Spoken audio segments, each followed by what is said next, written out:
Okay. I want to welcome the panelists. Prof, maybe you sit up. We can only see your cap, Prof. I want to welcome the panelists.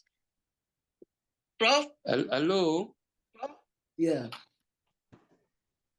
Can you hear me? Yeah, I can hear you. Let's start now. I'm so happy we're all here. All right. We thank God. Let me start by introducing the panelists. I'm going to start with Professor. And Professor is very dear to me, apart from being my professor.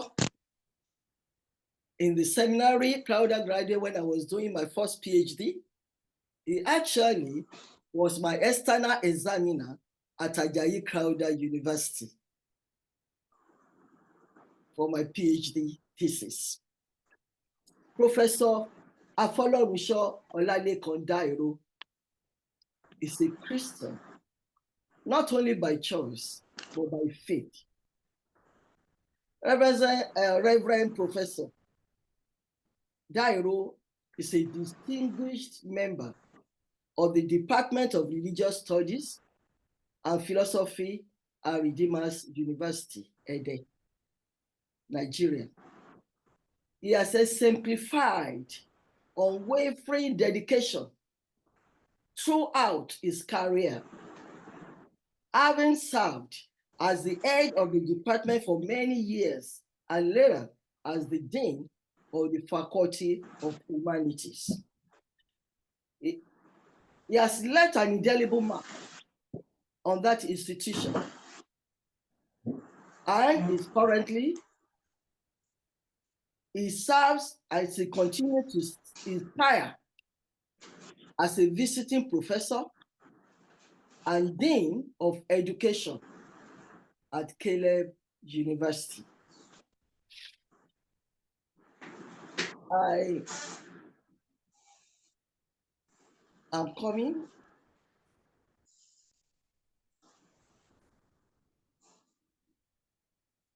I just want to be sure that the introduction of the professor is well. I don't know why Facebook is there, is on, but I'm supposed to be on Zoom.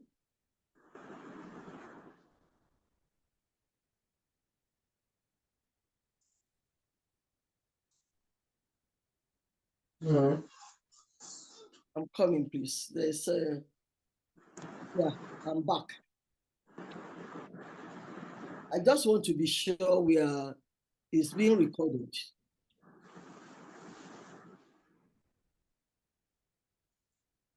All right.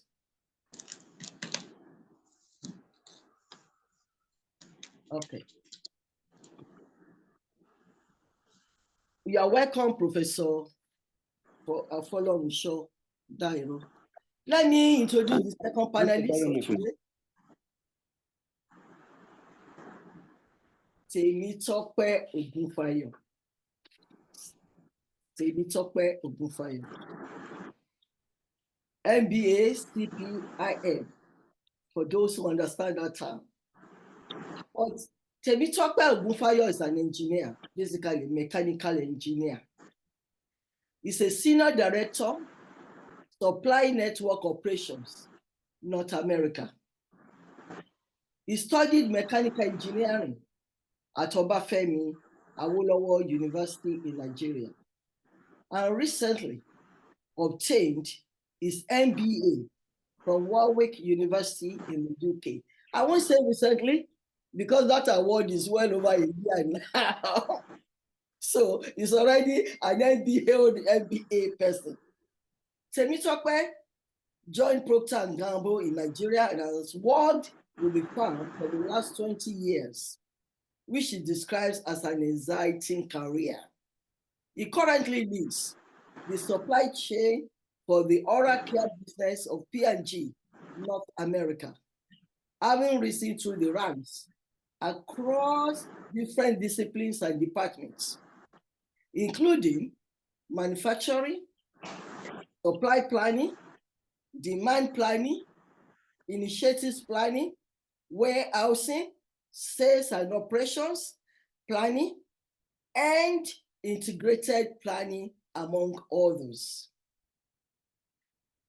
Temitope Ogunfayo is a certified member of the Association of Production and Inventory Control Society and an APICS member. Excellent people management skills have been the hallmark of his career. He always empowers people to dare and to challenge what is possible.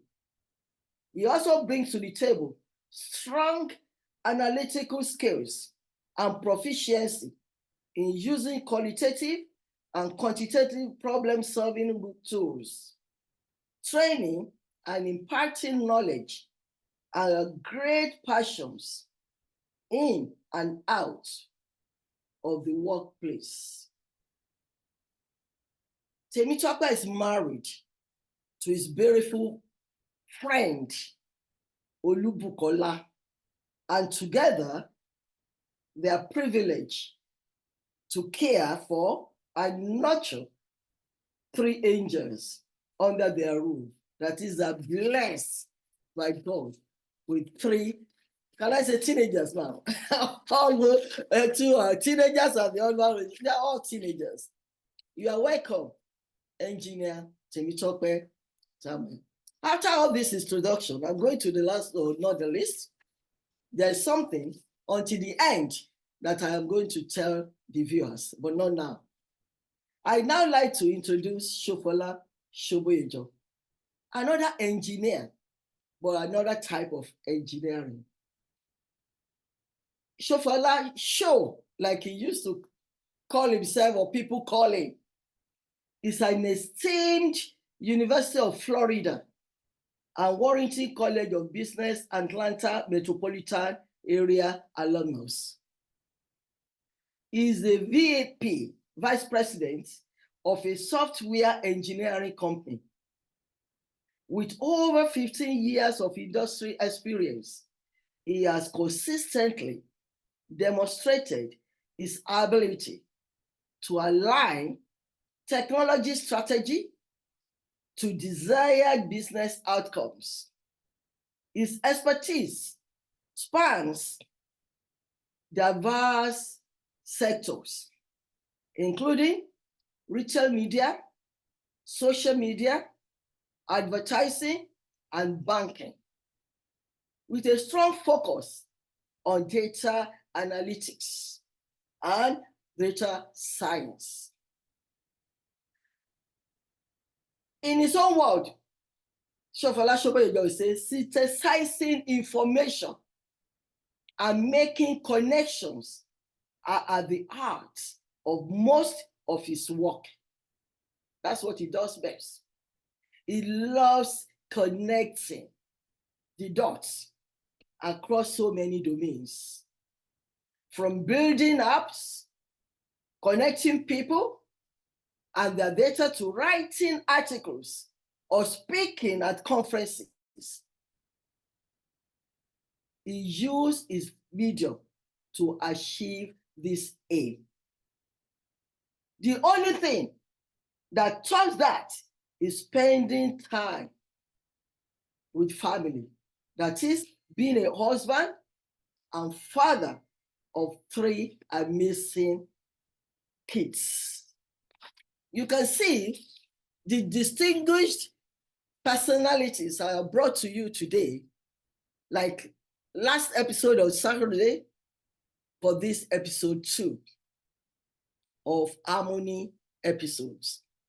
And we're now going to go straight. Maybe before we go, let me say a little bit about the host. For those of you who are joining for the first time and you don't know me, my name is Josephine. Family and friends call me Tommy. Tommy is an abbreviation of my middle name, Olatomi.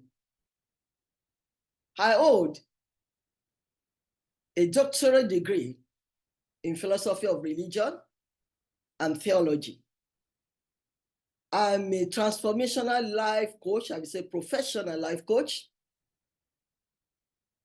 I actually focus on even trauma recovery coaching, spiritual formation coaching, and navigating divorce coaching with stress management. I'm also a mental health advocate. The other time when I was introducing Professor Folorunsho Dairo, I said he was my external examiner when I was doing my final PhD thesis at Ajayi Crowther University. Now, I'll be sharing some PowerPoint slides where the panelists will be taking turns to answer questions. If you are inside the Zoom, which I might allow some people who are waiting, there are some people who are waiting that I might like to join in, I will ask them to, I will admit them, but they are not supposed to, I've admitted them. Those who are joining in on the Zoom now, if you have any question for any of the panelists, kindly jot it down. At the end of the discussion and the 10 points, then you can make comments, you can ask questions, you can direct a particular question to a particular panelist. It's all left to you. Now, let's share the PowerPoint something.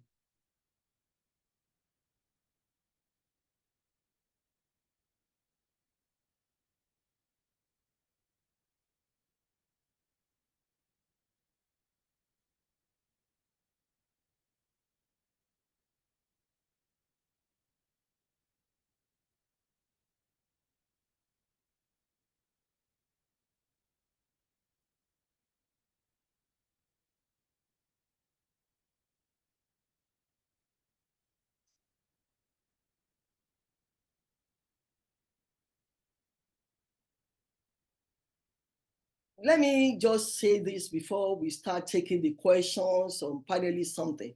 It's a kind of, let's say, is a synopsis, or we call an abstract of exactly where we are going today.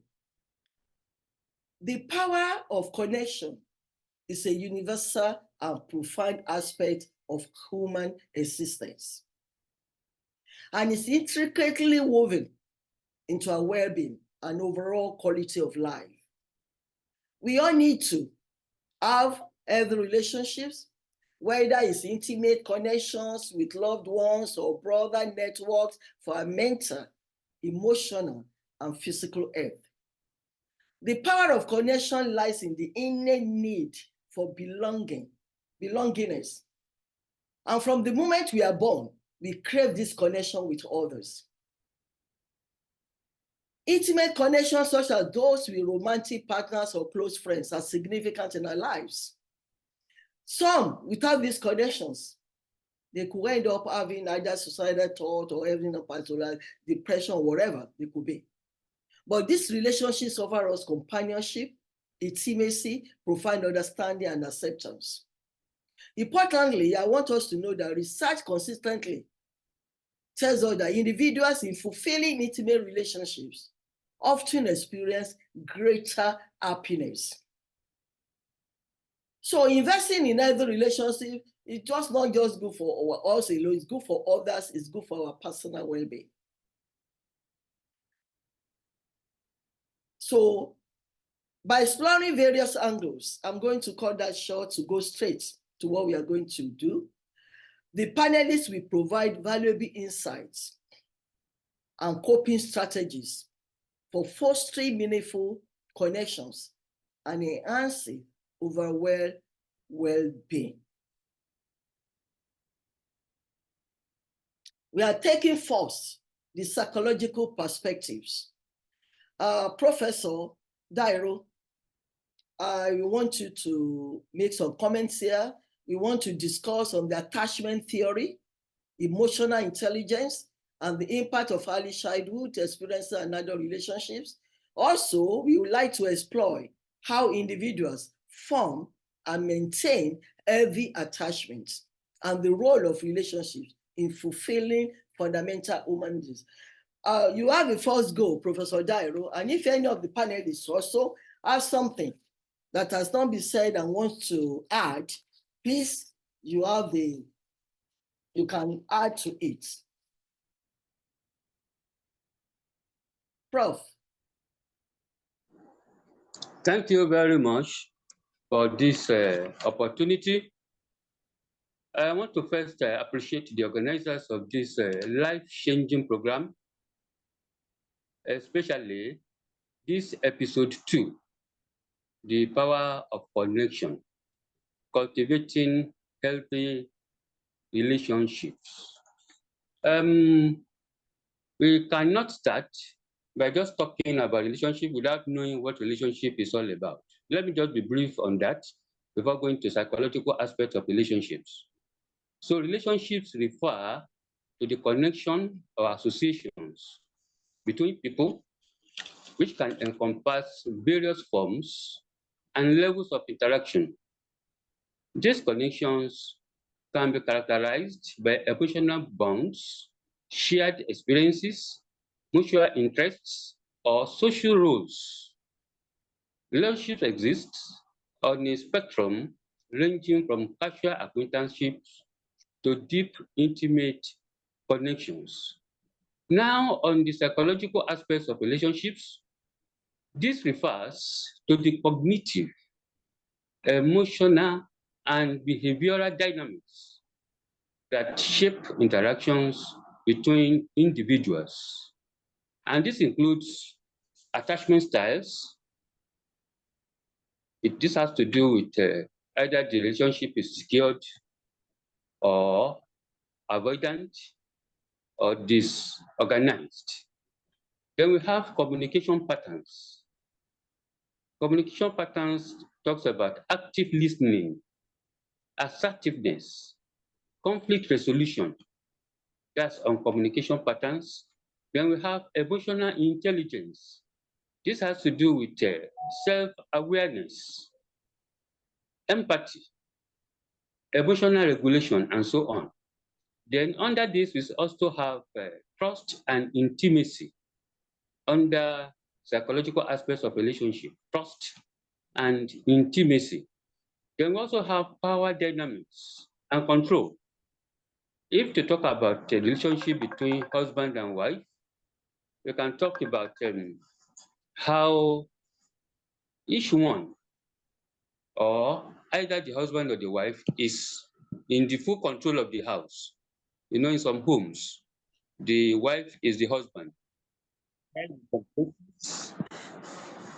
In some places, we have the husband playing his own role. Then that's on power dynamics and control.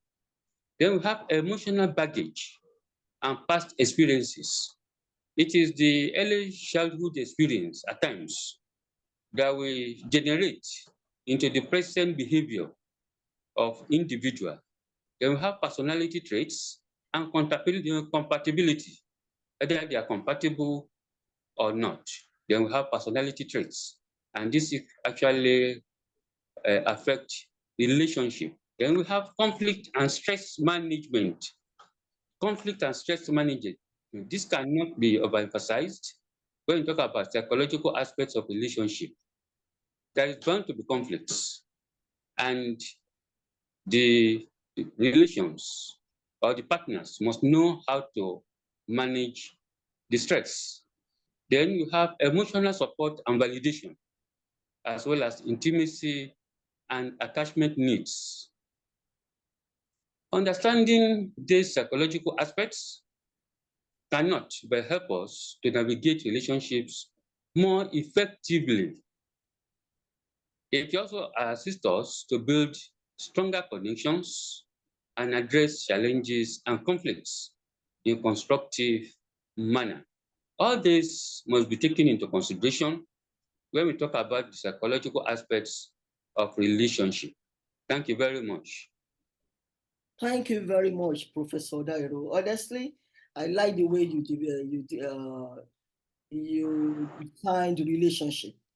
You mentioned about connection and association with people, and I like the way you talk about the cognitive aspects of the psychology, talking about the behavioral that shapes individuals, and especially attachment.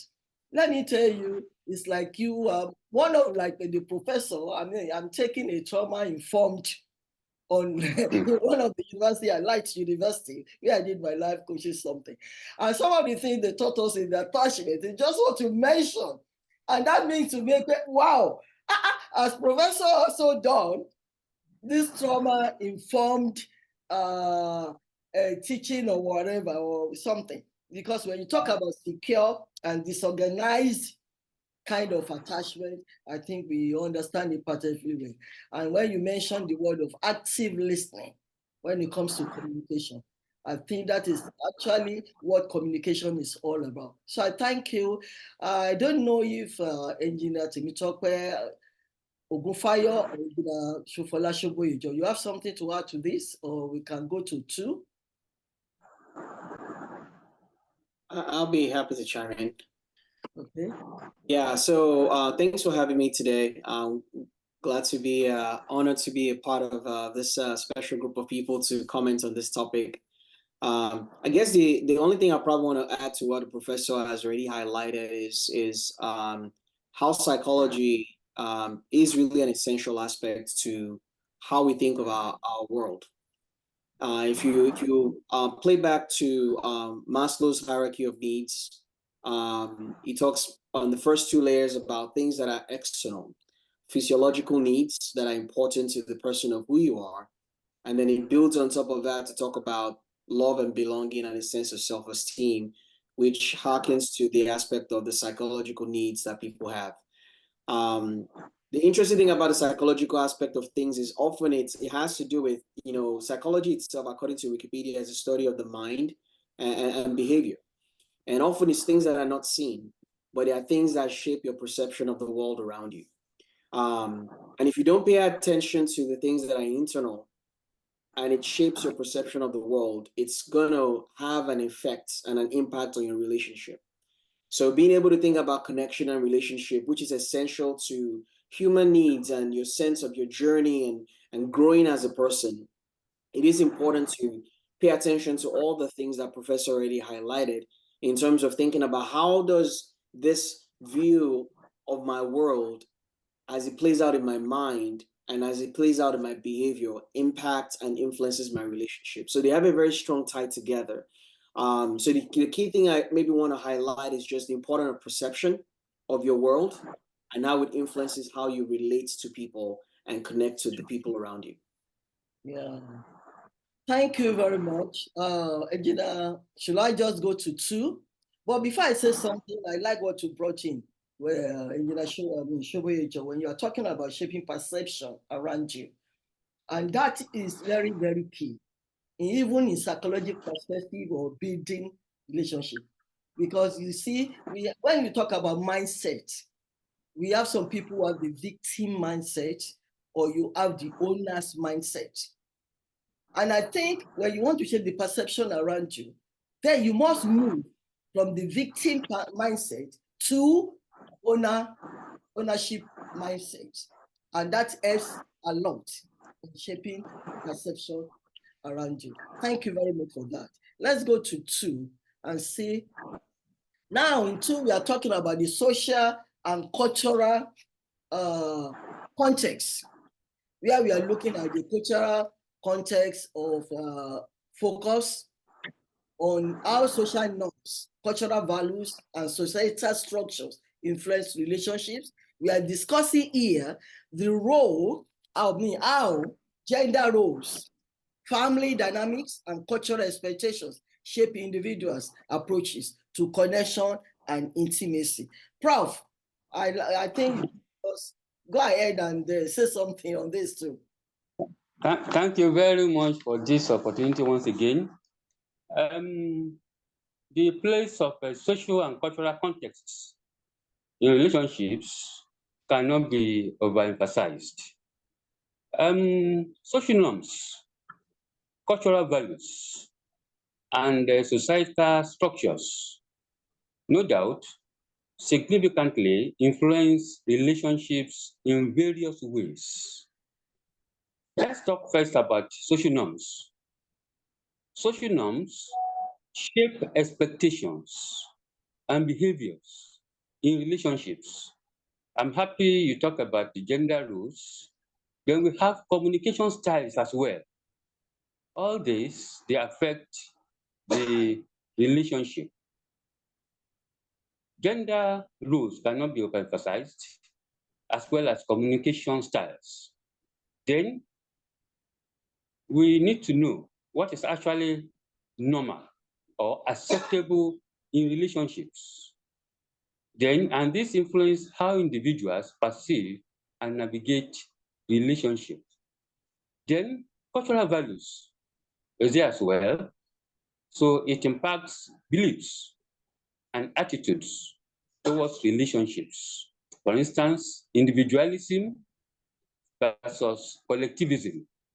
So this is cannot be emphasized when you talk about social norms or cultural values.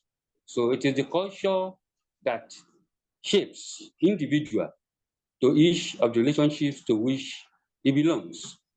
So it shapes communication styles, conflict resolution, and emotional expression. It equally influences the importance placed on relationships. For instance, the family, romance, friendships. So societal norms or cultural values shape all this. Then we have societal structures. Societal structures. There's no way we talk about the relationships between people in the area of social and cultural context. We are talking about societal structures. So the economic systems of the society, e.g., capitalism, socialism, all these affect access to resources and opportunities. Then even the political system is there too that affect relationship, democracy, authoritarianism, and so on. All these influence social and political freedoms. Then we have education systems, shaped knowledge, skills, and socialization. So somebody who is educated in Nigeria, for instance, you can hardly compare that with somebody who has his education in the US because the culture is different, the norms are different as well. So the societal structure is very, very important. And then all these factors can influence relationships in many ways, such as defining gender roles and expectations, shaping communication styles and conflict resolution, impacting access to resources and opportunities. It equally influences beliefs and attitude towards relationships, and this affects the importance placed on relationship, defining what is considered normal or acceptable in society. So understanding these influences, no doubt, can help individuals navigate relationships more effectively, recognize and challenge harmful norms and values, and work towards creating more equitable and supportive relationship. Thank you so much. Thank you, Prof. I mean, you are very thorough about it, about the gender role, the societal norms, and the societal structures, how it actually play pivotal roles in shaping the individual and the approaches to connection and intimacy. I don't know if Engineer Shoboyejo has anything to add to this. Yeah, the only thing I may be worth building on is the idea that social context and cultural context really highlights a view of expectations, the roles you play within a given context. And if people are misaligned on that view, then there's going to be conflicts, and it's going to be hard to make a relationship work effectively. Connection cannot really be built on, and that is why walking even across nations and countries, there's an aspect of really understanding the approach in terms of how they do certain things. Language being an example of how, not having a clear common language can be a barrier. So similarly, not having clear view of expectations within a home or within a role or cultural context can be a cause of friction, even when it's not intentional. Even to people that come from the same culture and the same background, that come from different home bringing, if you're not able to discuss and I agree in terms of expectations, in terms of how you manage your money, how you raise your kids, how you work together, how you resolve conflicts. Those things are going to play a part into all of those things. So more than anything else, I think being able to talk about these things openly that maybe people might assume can actually help address, any impact that social and cultural context can have on connections and relationships. Yeah, thank you so much that even despite that, compromise or understanding each other could at least help out. Thank you. Let's go to health and well-being, and I would like to start with Engineer Shoboyejo with this. Health and well-being. Yeah. So thank you. I believe that this plays an important role. There are aspects of well-being that is maybe obvious to a lot of people, physically, things that you can easily diagnose or certain indicators that people can see and observe. If someone has maybe a physical disability or something that they're able and not able to do that might limit them, going back to the conversation around expectations. The thing that is not quite seen today is the non-physical aspect of things, which is the mental side of things in terms of your well-being. The reality is, if you think about wellness, both physically, mentally, and emotionally, it's like having a vehicle or a tool that is well-tuned. If a vehicle or tool is not well-tuned, it's not able to perform at the way it's expected to. And naturally, you see this in the likes of in the working environment, in the home environments, the impacts where something like stress can have on a relationship.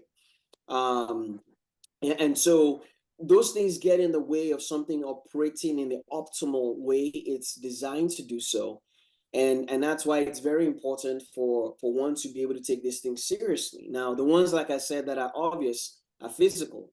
If you're physical, you're tired, you're sick, you go to the hospital, or you have a physical limitation of sorts, it's easy to be able to maybe work off of that and communicate that and for people to accept that as a reason why you can't show up in a certain way as you would like to. It is the unseen aspect of mental and emotional well-being that is also very important. So it is something that is worth paying attention to because it is related to how you're able to function in any given relationship. And making time to ensure that you are well physically, emotionally, and mentally is very essential. Sometimes it means being able to take a break from work. It means being able to make time for silence and solitude to clear your mind of all the noise and all the hurry that the world is subjected to.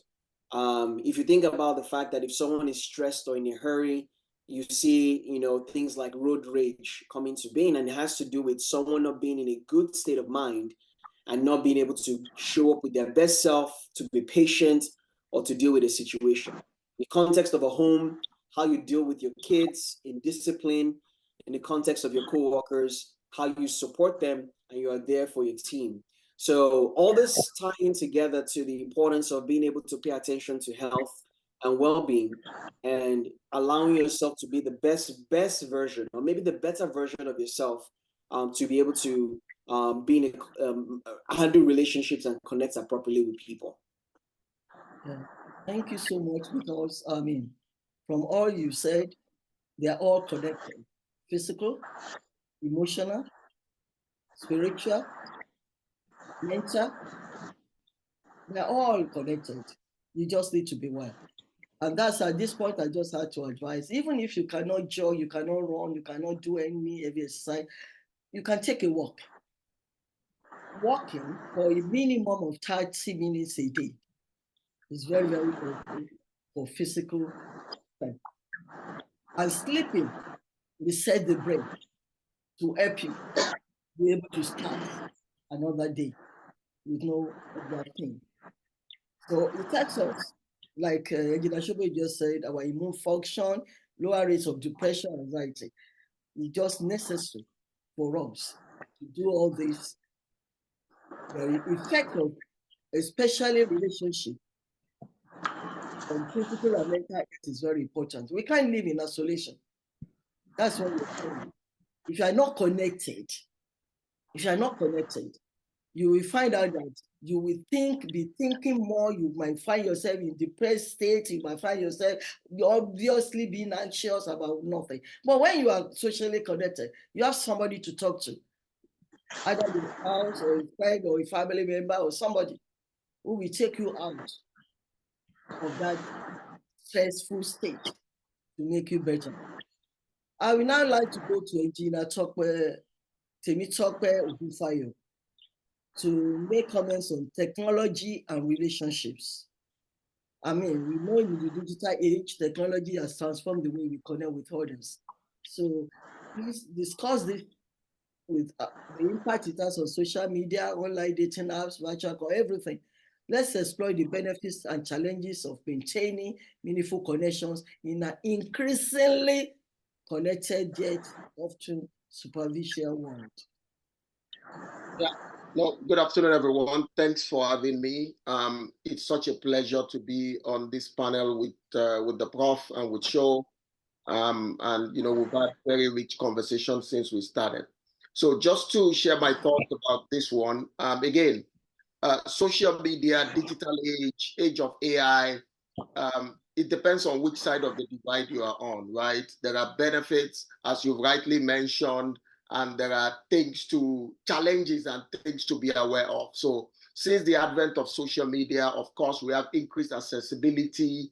You can almost access anyone at the speed of light right now. I remember I used to joke about this when we were dating back in school, when social media was not yet very popular. You're going to visit someone, you have to pray that the person is around. And if the person is not around, you have to be very creative in leaving a love note. You can travel 2 hours and not meet someone.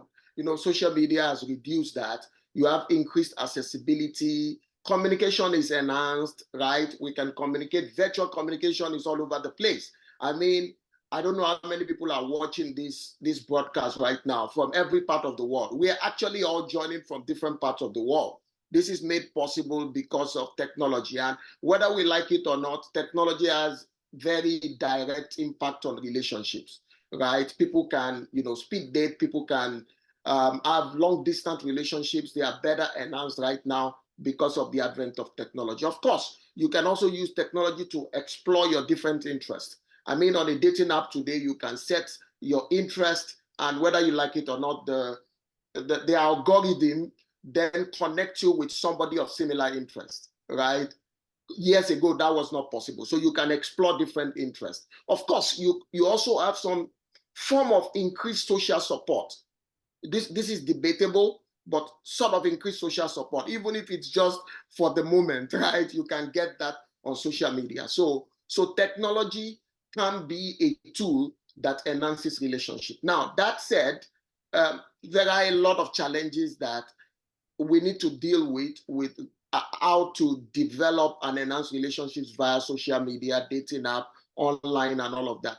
Number one is superficial interactions. Interactions can be very superficial, right? Because of the ease of connecting, sometimes these relationships are not as deep, right?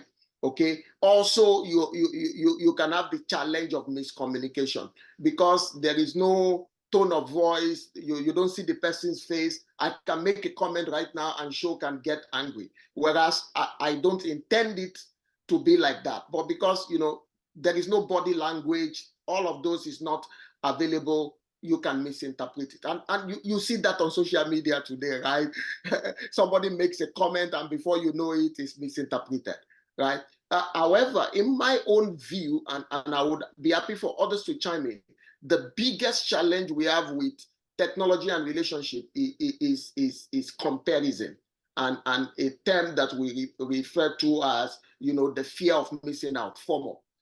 People are just afraid of missing out. So you're happy, you wake up in the morning, it's a jolly nice day, sun is up, you're excited, you're grateful to God, and then all of a sudden somebody posts their brand new car that they just bought. And if you're not careful, that gets a bit depressing. You're like, I finished high school with this guy. He was not even as good as me. How come he's succeeding right now? You don't even know the context. You don't even know if the car was rented. But you start to compare, and you that you were happy 1 hour ago, you suddenly get, depressed, anxious, unhappy, and all of that. So while, social media has a lot of advantages in building relationships, we need to be careful with the disadvantages, especially this very bad tool of comparison and the fear of missing out. The other thing is that social media can disconnect you from reality. There's a lot of fake stuff. I can go to a restaurant, I can order something, I can even filter it, post it on social media, and people think that everything is okay with me.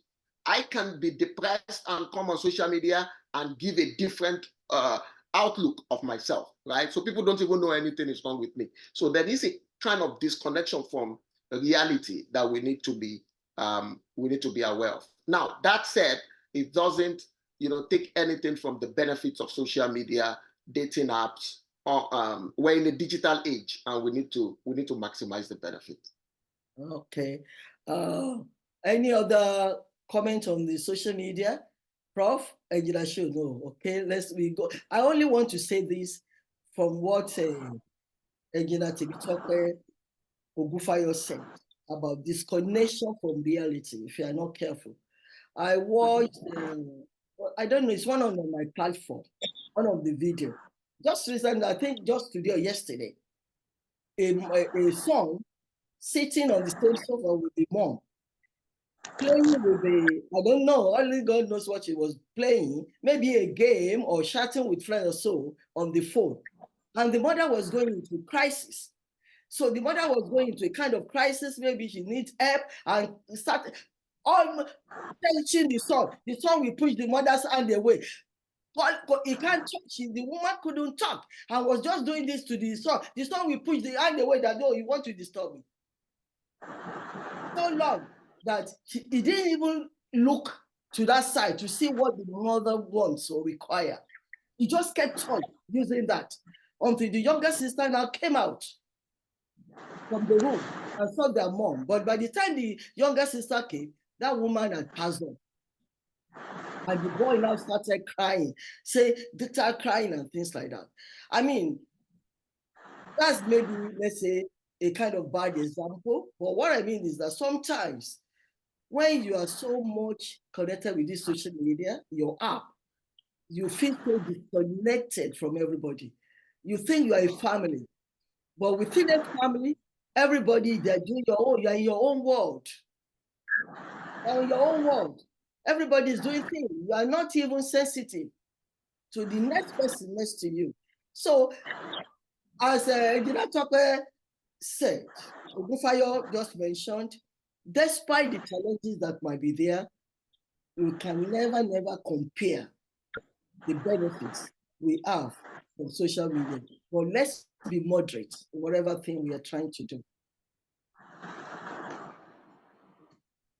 Intersectionality and diversity. I'm not really going to call any panelists for this, except you want to discuss about it. But here we are looking at relationships,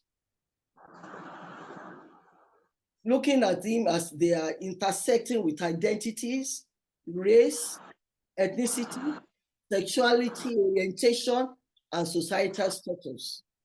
Here we want to discuss the factors that probably affect the identity and privileges of individuals' experiences in forming and navigating relationships. I want us to explore here strategies for forming inclusiveness and addressing barriers that might connect us with diverse communities. Do any of the panelists want to make a contribution to this one? Okay. I think it comes to the host to say something a little before we go ahead on this one. Okay. Basically, what we are looking at here. We are looking at marginalized gender, discrimination due to race, due to gender. We are looking at disabled, people who are disabled, how they discriminate even against them. We are looking at personally identity. What I want to say here is that our emotions, our feelings, our thoughts are not our identity. I'm looking at what we call thoughts, feelings, connection. Thoughts is not our identity. Let's take, for instance, somebody maybe as a child has child adversity, like being sexually abused, or somebody a kind of trauma, disorganized parentage, or substance abuse, alcoholism, or whatever. That person has actually be in kind of either depressed state, or let's use the word trauma, has been traumatized in the past. But that was in the past. That emotion does not define that person. What defines you is what are you doing about your issue? What is your identity? Your identity is in Christ. If you're a Christian, your identity is in Christ. Your identity is different from your feelings. It's different from your emotions. I mean, when you are describing experiences of the past that are good, I've been discriminated about, people don't love me, people don't count me something, all those are emotions, there are feelings. You should not be stuck in that experiences. The best thing for you is to move out of that, to define your own identity, to make sure what you do. I remember there was somebody who had a medical option. I can't remember the name of her now. I think Michael something. That's the first name, Michael something. I can't remember the surname. I think he has this paralysis, this kind of mutilated complex medical something that has it's a debilitating disease. It's not even a believer. But you can imagine, despite that, he saw himself above that disease. He saw himself above it. I can see somebody is raising an hand. I will call you, please, after the part. You want to make, okay, I'm going to do something I don't want to do because as only panelist, there's somebody raising hand, and then let me, okay? This is Professor Dairo. Oh, okay. All right. Okay. I just want to add that when you talk about intersectionality and diversity, it plays significant roles in shaping relationships by influencing individuals' identities. You know, people live double life now. Yeah. So intersectionality and diversity influences individuals' identities, experiences, and interactions within social context in the area of understanding multiple identities, challenges, and opportunities. And then we have cultural competence and respect, and so on and so forth. So it is this issue of intersectionality and diversity that cause all this. So if we embrace intersectionality and diversity, then the relationships by fostering understanding, equity, and inclusivity. So partners who navigate their differences with respect to this should ensure that there should be more resilient connections grounded in shaped values and collective growth. So we need to be very careful in this aspect when we talk about relationships. Thank you very much. Thank you very much, Professor Dairo. I was just bringing that to you because even in intersectionality and diversity relationship, like you said, if you don't define yourself, your own identity, if you don't know your own identity, you will find it very difficult in relating with anyone. Exactly. In relating with anyone. So thank you so much, Professor Dairo, for this. We move ahead to the next one. First one is communication and conflict resolution. Here we are. I think even some of these things here have been said by some of the panelists when they were talking. I just want you to explore more about communication techniques that promote understanding and connection, or default strategy for navigating conflicts. I think it's when Engineer Shoboyejo was talking earlier on, he mentioned about these conflicts and things like that. So, do anybody want to take it? Thank you. Yeah, okay. Effective communication is a crucial component of healthy relationships. It plays a vital role in building and maintaining a strong, fulfilling, and lasting connection between partners. We have the key aspects of effective communication in relationships, and this includes active listening. Active listening, that is, fully engaging with your partner, focusing on their words, tone, and body language. And when you talk about relationship, this aspect is very, very important. This issue of active listening.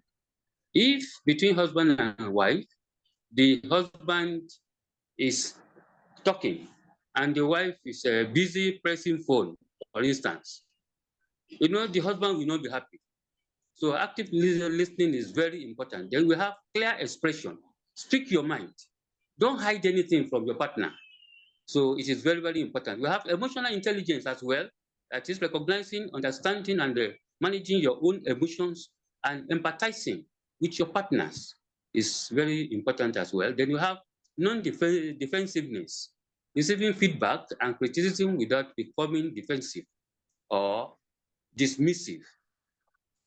Between in the home, if you're accused of anything, instead of just defending and defending, you take the blame that I've actually done this.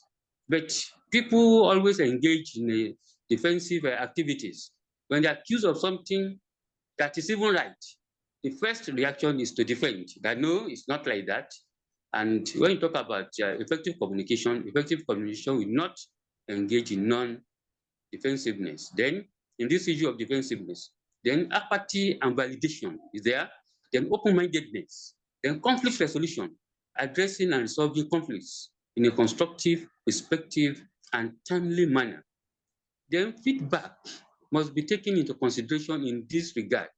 Feedback and encouragement. Regularly offering supportive feedback and encouragement to one's partner is very jamil in this area. The non-judgmental attitude. People believe in judging others. So if he has done something, the first reaction is to judge him. Why should he do that? Forgetting that if such thing happens to him, he will even react more violently than the other person. So we have to cultivate the habit of non-judgmental attitude when you talk about effective communication in relationship. Then consistent effort, prioritizing communication and making continuous effort to improve it. So it is very, very important if we can know that effective communication is a skill that can be developed and strengthened between practice and patience. Thank you very much. Thank you, Professor Dairo. You mentioned active listening, feedback, non-judgmental attitude, and consistent effort. Any other engineer Bufayo or engineer Shoboyejo, do you have anything to I can just chime something in. I think Prof mentioned, and thank you so much for that, Prof. I think that's all encompassing. I just want to stress a bit the part about listening. A wise man told us somewhere that we should be, swift to ear and slow to speak. Swift to ear and slow to speak. Another wise man said, probably God gave us 2 ears and 1 mouth so that we can listen twice as much as we speak. I think that's good advice. Whether that's in marital relationships, friendship relationship, even at work. The pain of our society today is everyone has an idea and everyone wants to talk. So no one is listening, right?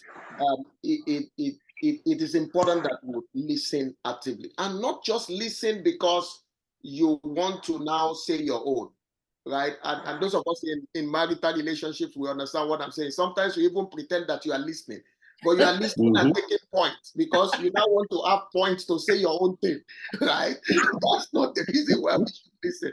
You're listening to understand, you're listening to empathize, to understand from the person's point of view. In my own experience, I've found out that most times we want the same things. We're not just going about it the same way. And because we don't understand where each person is coming from, this then leads to conflict, even conflict with friends, even conflict with nations, right? Most of the wars that have started today is because of communication issues. Somebody said something, somebody interpreted it differently. And before you know it, people are dying because there is war. So if we really want to maintain healthy relationships, we cannot underestimate the importance of listening and listening to understand, not listening to state your own points. Thank you. Thank you very much. We move ahead to the next point, intimacy and vulnerability. Vulnerability. Who wants to take the first? Are the panelists? Who wants to go first? I can chime in here real quick. All right, please. Yeah, so obviously intimacy, there are different areas and ways in which intimacy can be expressed. Usually it's expressed, in a more personal relationship with people. But intimacy can take different forms as well. If you think about intimacy in the context of your siblings, of your kids, how close you are, or with friends and co-workers, how well you know them. But we use the word intimacy strongly in the context of a deep relationship with people, as you might expect within in the context of a couple. But the reality is, if we don't pay attention to things, we show up in a certain way, and it's very guarded in a sense that we might not reveal completely our thoughts, our feelings, or how we're thinking through a situation. And that is where vulnerability is very important. In fact, the basis of true intimacy is trust. And there's no faster way to get to a level of trust without vulnerability. And it's often a two-way street. And as you realize how open you can be, and being vulnerable about what you can and can't do, your faults and things that you're not great at, those are the things that which allow you intimacy to really grow and to be nurtured. And it's the things that bind people together. It's that aspect of, I know you as you are and I accept you. I know you could be better. I want to help you be better. But there's that sense of a deep knowledge of knowing and a deep sense of a safety of accepting as well. And this is definitely very obvious that in order for you to strengthen your connection in the context of a relationship, vulnerability is important. And that means being transparent and building on trust in the context of any relationship, so that a relationship can truly grow in the various ways. Now, there are different societal expectations in terms of vulnerability. In the context of some culture, because you're masculine, you are seen as you shouldn't show your emotions, you shouldn't cry as a man, or men don't cry and that sort of thing. But those kind of stereotypes can actually get in the way of people being able to build genuine relationship, because you assume I shouldn't be open about how I feel. I shouldn't be open about my fears. I shouldn't be open about things I'm concerned about, which can get in the way of true intimacy. So in the context of relationship, it is important for there to be a sense of safety, in order for there to be true intimacy and for there to actually be vulnerability in the first place. Thank you, Engineer Shopola Shoboyejo. Any other contribution from any of the panelists? Yes, thank you very much. I want to appreciate Engineer Chuboijo for that very wonderful contribution to that particular number. I want to say that intimacy and vulnerability are fundamental components of deep, meaningful, deep, meaningful relationships. It shapes the emotional closeness, trust, and connection between partners. And there's no way you will talk about intimacy and vulnerability without talking about embracing intimacy and into relationships and how it allows partners to cultivate deeper connections, fostering mutual growth and experience a sense of emotional fulfillment and belongingness in each other's presence. So it requires courage, empathy, and a commitment to fostering a supportive and nurturing environment where both partners feel valued. The two partners will feel valued, understood, and cherished. Thank you very much. Thank you, Professor Afolomi Shodairi and Engineer Shopola Shoboyejo for that. Only from what both of you said, I only want to bring out and say we should try to embrace our vulnerability. There's nobody that is not vulnerable in one or the other. But we should try to embrace our vulnerability. But in embracing our vulnerability, to be able to tell somebody, close person, having intimacy, there must be trust. But when trust is discarded by one person, it will be difficult for the other person to trust again. So trust is very essential, like you mentioned, in embracing vulnerability. And that brings us to intimacy. There could be no intimacy without trust. And that is even in a marital relationship.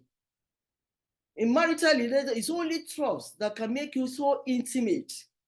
Once one of the couple is mistrusting the other, there could never then be a true intimacy between the two of them. So let's go ahead to the next point, talking about self-care and boundaries.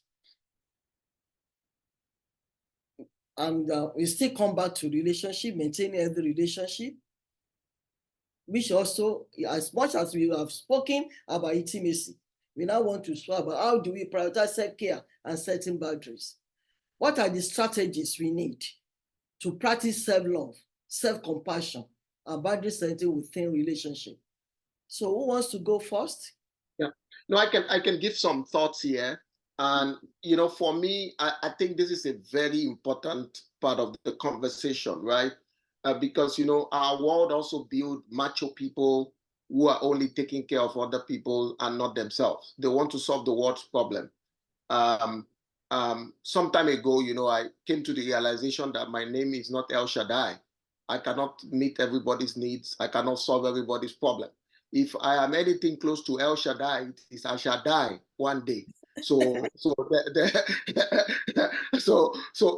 setting clear expectations for yourself is the beginning of self-care, where you also embrace your imperfections. You know that you are not going to be able to solve everybody's problem, and God does not expect you to, right?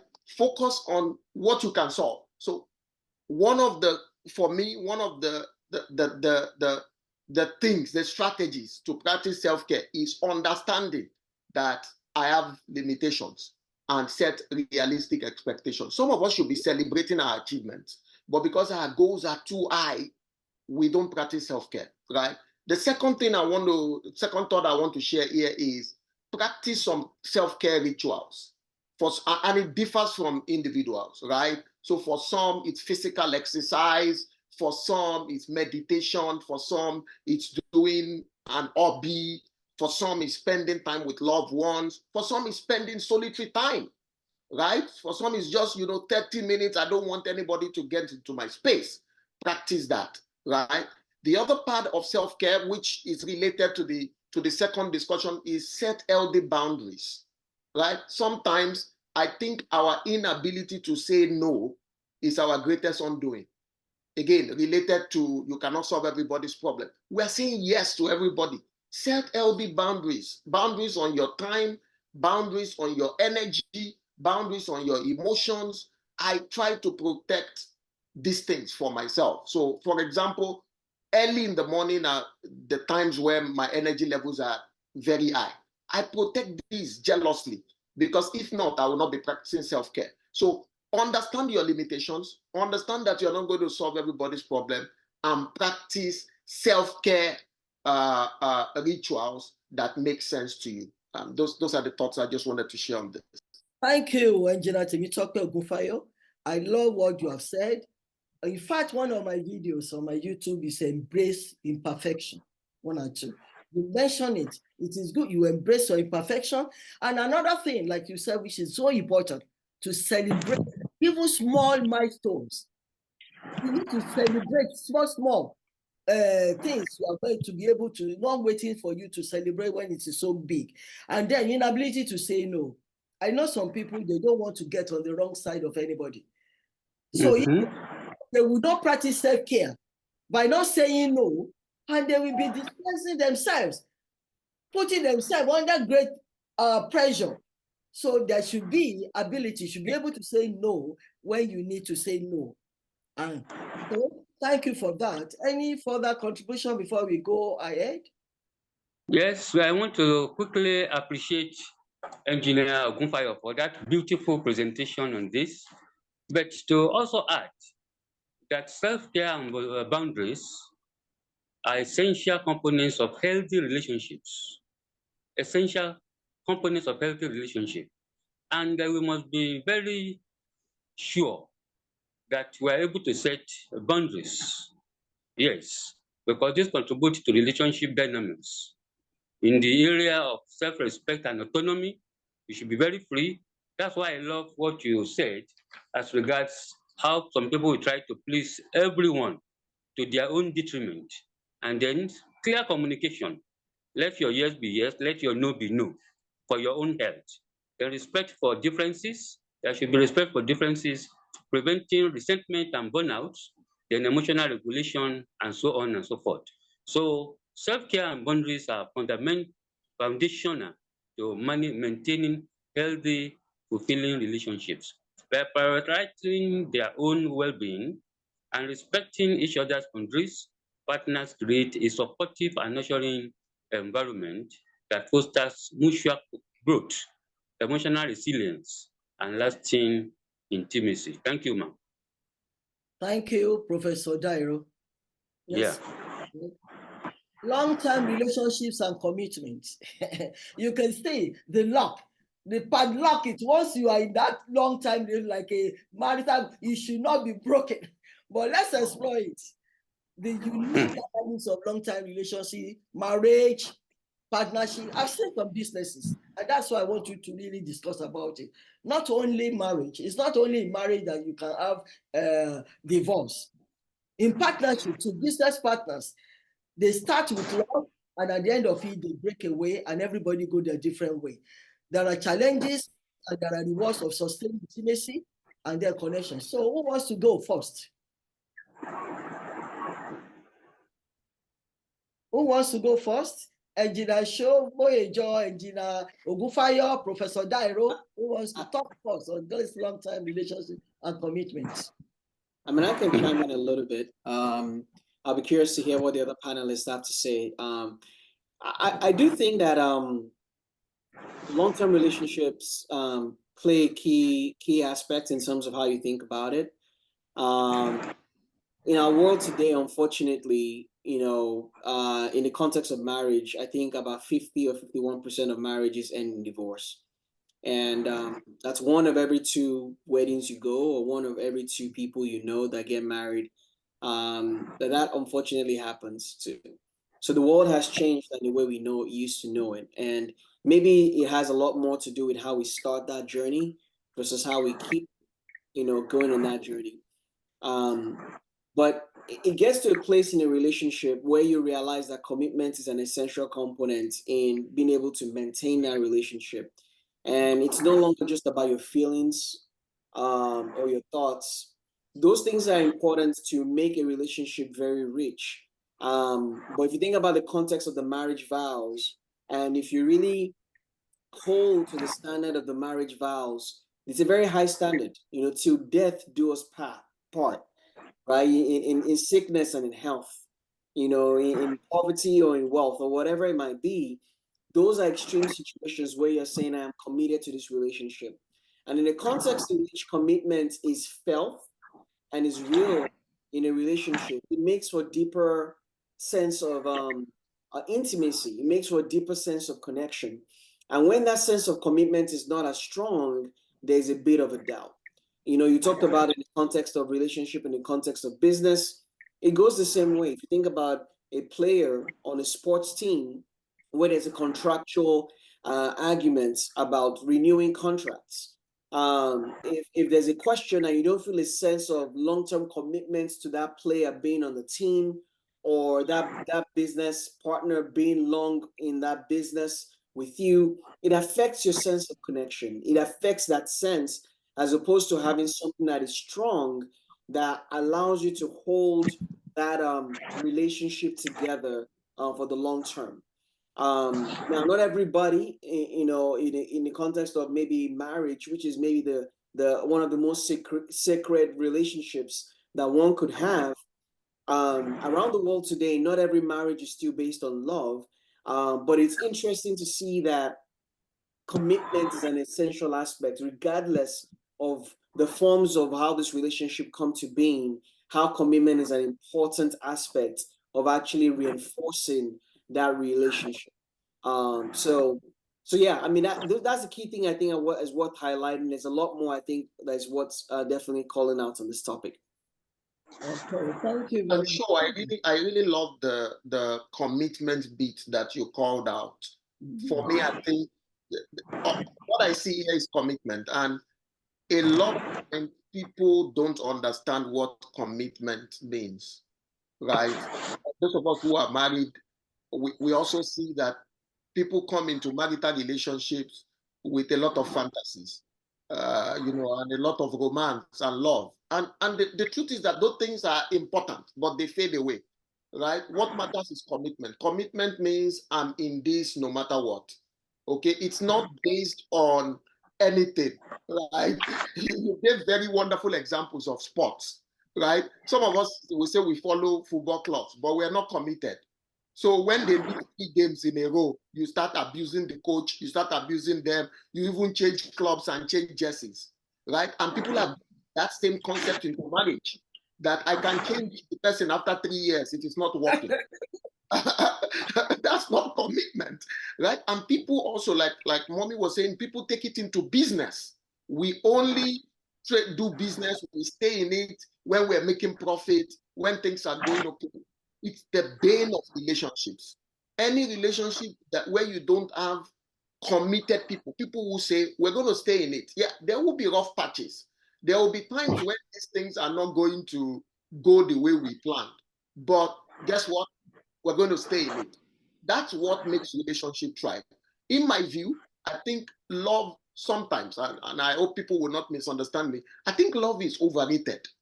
I think commitment is more important, right? Because there will be periods, maybe you don't feel that love, you don't feel like the club is doing well, you don't feel like this business is going anywhere. What makes you stay in it and see it through is your commitment. Yeah, thank you very much. Thank you very much. I appreciate the contributions of the 2 speakers on this topic, and I want to appreciate Engineer Ogunfayo, because he has actually spoken my mind on this issue of commitment, because commitment is very, very vital. Let me just say 1 or 2 things as regards that as well to complement what he has said. So when you talk about commitment, it's talking about dedication. Dedication is there, loyalty is there, and you cannot overemphasize emotional investment into that relationship. If you want that relationship to last, then long-term perspective supposed to actually make the relationship to be stronger. But unfortunately nowadays, either long relationship or short relationship, there is no relationship that cannot be broken.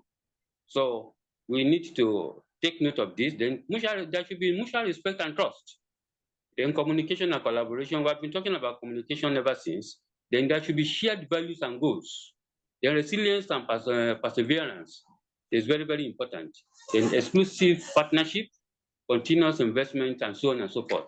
So commitment is a cornerstone of healthy relationship. Thank you very much. Thank you, panelists. You've seen that commitment is a key to long-term relationship. Community and social support, so that we can, this is the last of the topic, we round it up. For those who are already in the house, if you have any questions or any comments, briefly after this, you can raise your hands up. Let's raise your hand. I can call you to just make that comment or ask that question. Community and social support. This is the last discussion point. Is anybody wants to talk about it briefly? Yes, I think I have some things to say on this. Community and social support. No one is an island.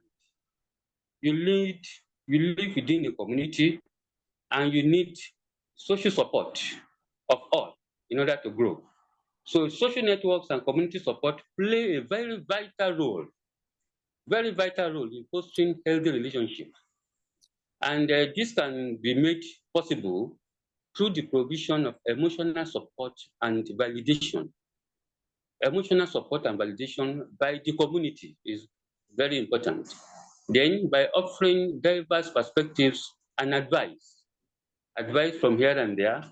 So as I said earlier, no one is an island. You cannot think you want to live alone, you want to be successful alone.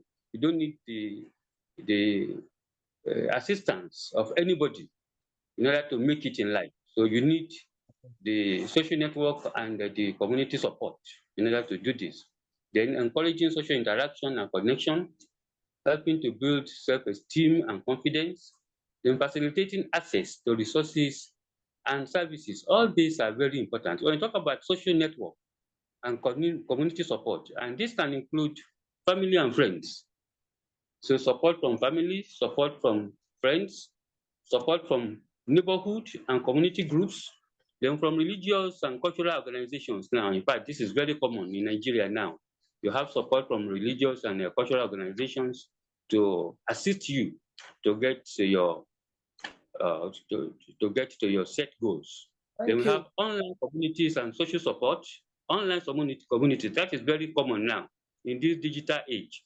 Then support groups and therapy, local clubs and organizations, volunteer opportunities, and so on and so forth. So we all need this for our growth and to have strong social network and community support. So building and maintaining a strong social network and community support is essential to fostering healthy relationships and overall well-being, dedication, nurturing, and healthy and thriving relationship. Thank you. Thank you, Professor Dairo. I just want to round it up here that community and social support helps us to build resilience. We all need to build our resilience to be able to achieve whatever we need to do.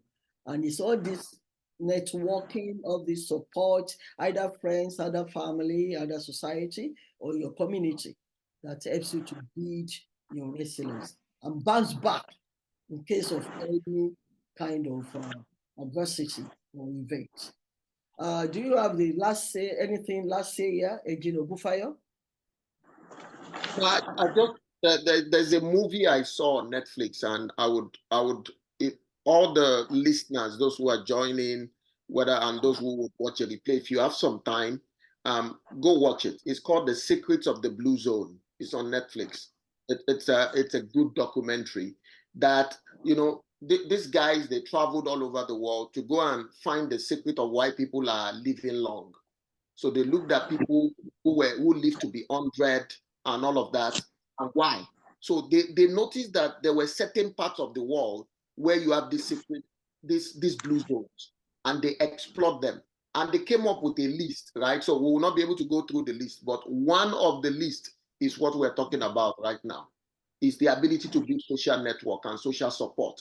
People who have social network, social support, who can relate together in community, they live longer. And I'm sure people who are listening to us today, you want to live long. You want longer lifespan. What we're discussing is important. When you build social network, you reduce your stress level. You can imagine, I have friends. Even if I'm going through stress at work, I can get home and talk to people. I can talk to my wife. I can talk to my kids.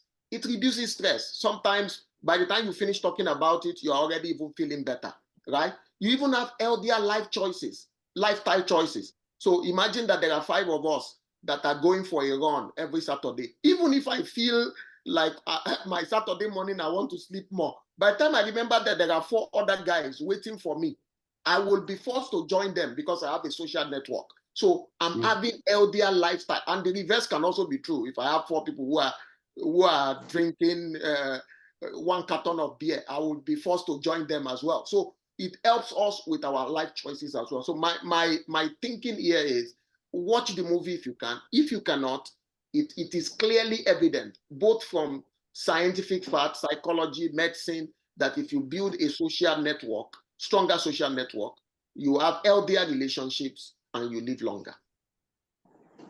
The basic thing is that don't be alone. Don't ever be alone. Engineer Shoboyejo, the last word before I call any of the listener, the guests there. Anything to? I think everything has been well said already. There are many studies that definitely reinforce this point. The importance of having a social connection. Taking it back to my earlier commentary about Maslow's hierarchy of needs, which of course has its flaws, even as a framework, you can see that even in the pursuit of a good quality life and a life that is somewhat meaningful, that sense of belonging, that sense of community is a very essential aspect of our well-being. And it plays a lot in terms of how you connect with people around you and the world around you. So these things are very important to your well-being, and I think it's really important that we all make that investment to do so. And so maybe the last word I'll leave here is don't wait till you're not able to, but hold on to your dear ones today, hug them, call them if you haven't spoken to them, and tell them you love them, because you never know when you might get a chance to see them again. And it's really important to realize that you don't want to miss it when it's gone. Take advantage of while you have it and really cherish and relish it. Okay, thank you.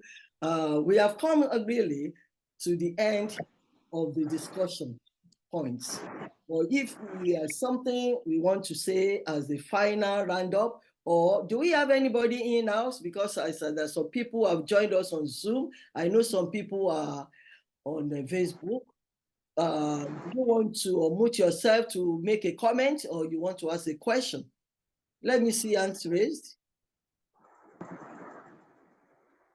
No one? Well, I want to thank you, Abolaji Tosin, Folafayo, Joe, Otimewojobi, Stanley Ojiabo, and there are 3 other people who are not joined, maybe because we were talking, I've not been able to bring them in their guests.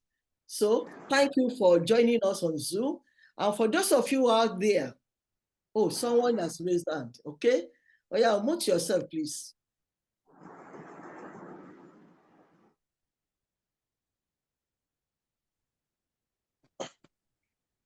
All right. Good evening, everybody. Yeah, I just want to appreciate our key speakers. I must confess that this is very educative, and I've gained a lot.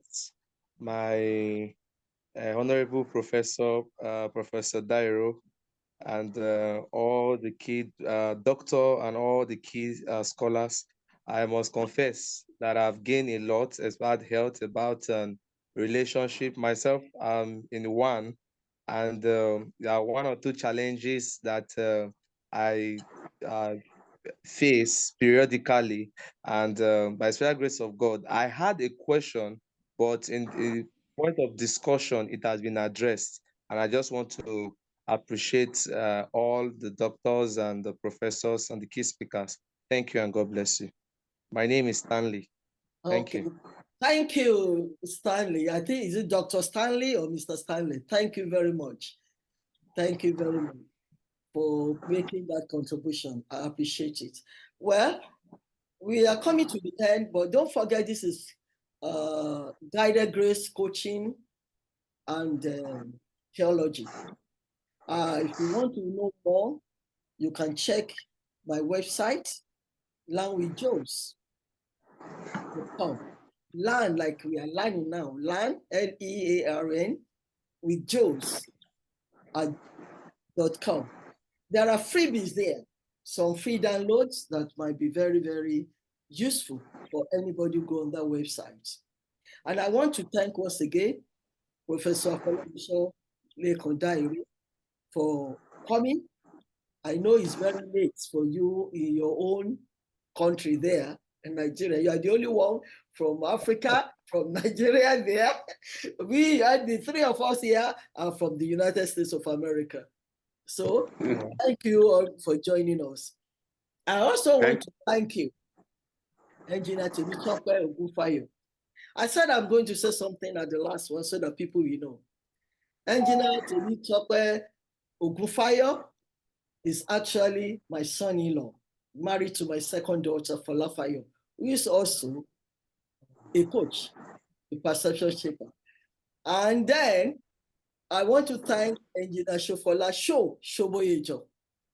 And with the name, you will know that he is my son.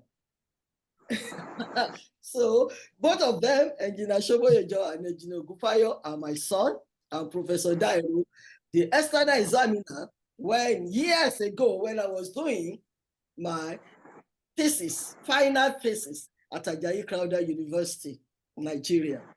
I mean, the years are counting now. Thank you, everybody, for coming. And I want to thank all the guests. There are many of them. And I want to thank those of you who joined us on Facebook. God bless you all. But don't forget, love yourself correctly. Love God totally, completely. And love others compassionately. Bye. All right. All right. All right.